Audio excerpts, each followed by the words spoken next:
গেল ৩ নভেম্বর বিএনপির মহাসচিব মির্জা ফখরুল ইসলাম আলমগীর আসন্ন সংসদ নির্বাচনে বিএনপির প্রার্থীর নাম ঘোষণা করেন। সেখানে চট্টগ্রাম ৮ আসন থেকে ঘোষণা করা হয় এরশাদুল্লাহর নাম। বিএনপি মনোনীত প্রার্থী হিসেবে জনসংযোগ করার সময় চট্টগ্রামে দুর্বৃত্তদের গুলিতে এরশাদুল্লাহ নামের এক প্রার্থী গুলিবিদ্ধ হয়েছেন। পরে এরশাদুল্লাহকে উদ্ধার করে একটি বেসরকারি হাসপাতালে ভর্তি করা হয়েছে। এ ঘটনায় সরোয়ার বাবলা নামে একজন নিহত হওয়ার খবর পাওয়া গেছে।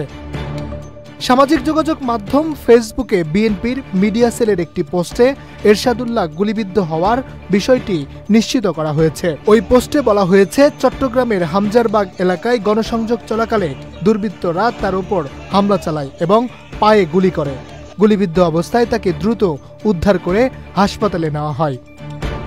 চট্টগ্রাম মহানগর পুলিশ কমিশনার হাসিফ আজিজ সন্ধ্যায় বলেন, নির্বাচনী প্রচারণাকালে নগর বিএনপির আহ্বায়ক সহ ৩ জন গুলিবিদ্ধ হওয়ার ঘটনা ঘটেছে। ঘটনায় জড়িত ব্যক্তিদের গ্রেফতারে পুলিশ কাজ শুরু করেছে। Harunur Rashid, channel I.